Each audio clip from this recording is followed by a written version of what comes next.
Good morning and welcome. Jilly Cube here with another exciting episode of acrylic pouring. Just always trying to think of different compositions, colours, techniques to bring something hopefully different to you guys for ideas.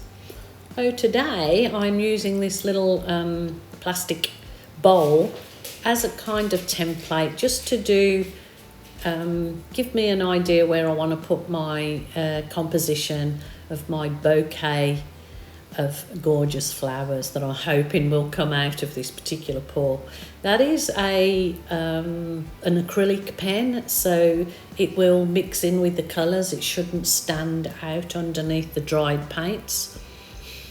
So you can use acrylic pens. It'll just mould in with your acrylic artwork you're doing on a particular day.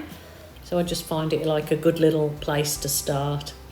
Now what I'm doing with this one is I am going round the outside of that circle with a base paint, which is just my white acrylic mixed in a normal way with the clear glue and water. And my paints have got the same mixture with a little bit of a spoon of, I guess about a tablespoon of Floetrol. Is using this time when you're at this stage, if you're doing your own art, I just find this the most therapeutic and relaxing time to just, just spreading that paint. And today I'm spreading the paint, as you see, with a nice little sponge roller. It's quite therapeutic and nice and easy to do.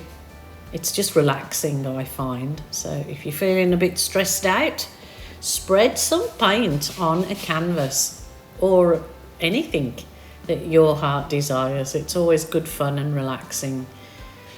So okie doke, on to the next stage. I'm now taking some gold paint that I have pre-mixed up in my squeezy bottles. So it is just metallic gold. And the actual pen that I used was gold too. So just making sure I put something of a similar colour so it'll blend in with my design. Giving it a good old wiggles, doing the wiggles design on this. That is actually my Berry Delicious, which I make out of the dark red, a blob of phthalo blue and a little bit of black if you want it to go a real black cherry look, which when it's dry, it's really, it's beautiful. I love the colour and use it all the time. So the, Berry Delicious, as I like to call it. Now I'm going to go with the crimson red and do the wiggles in that one, wiggle it in, and I'm going to continue doing this with the colours until my next technique.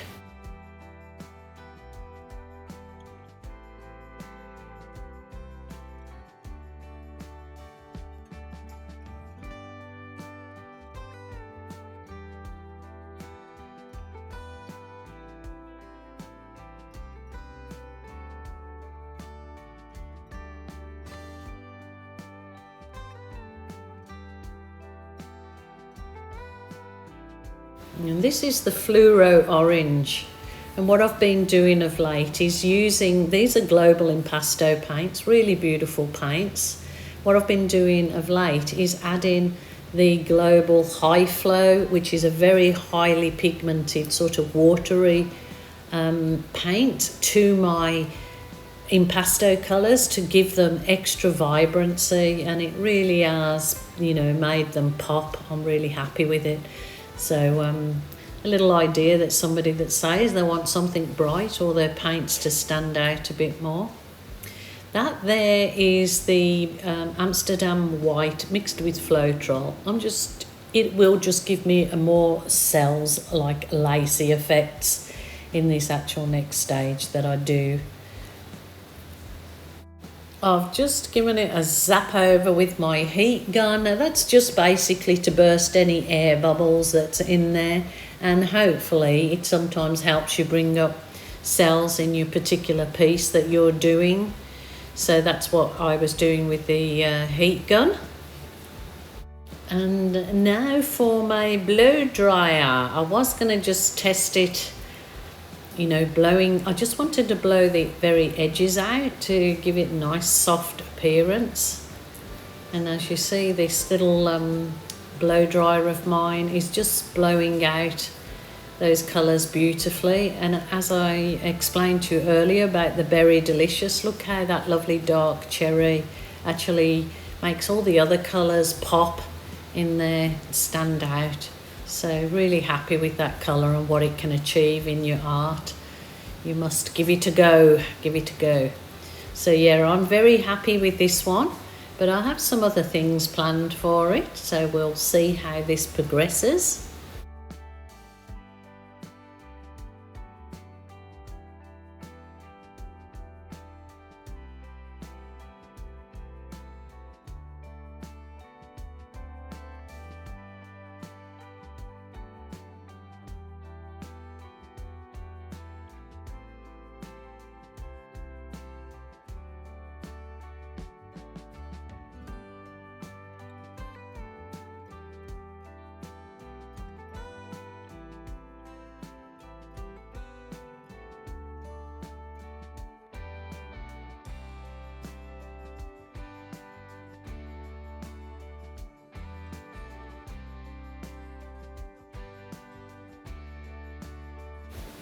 As you see, I'm just using the skewer to just add some nice wispy bits to lighten it up and add a bit of definition.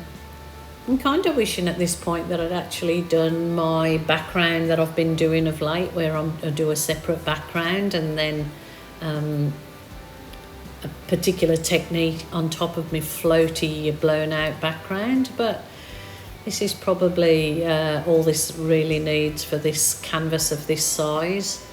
So I'm absolutely going to go in there and balloon kiss magic it and get those absolutely awesome effects that I do with my balloon. I know I hear lots of people saying they're trying this balloon technique and it looked easy when I was doing it, but it's harder. It is really all to do with your paint consistency. If you've got your paint consistency, it's not too thick and not too thin, just like the Goldilocks. The Goldilocks, what is it, not menu, the Goldilocks recipe, as I like to say. Not too thick and not too thin. And if you're having trouble with it, it may work better for you if you leave your piece of art before you balloon kiss it for the paint to absorb into the canvas, and then come back. You can leave it up to half an hour sometimes, come back and then try your balloon kiss. You can actually push that balloon quite firmly into the canvas. As long as the consistency is good, it will still work really well and won't leave a bald spot in your canvas.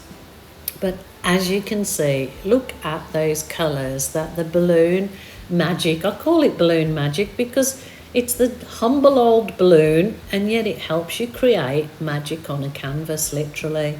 It's so rewarding to actually do, so much fun and therapy in your art piece.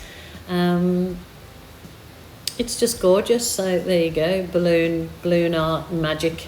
I love it, I love it. And look at this piece, it's just absolutely coming to life and jumping off that canvas. This is such a beautiful gift to give somebody that you cherish and adore, because they will see the time and effort that's gone into it.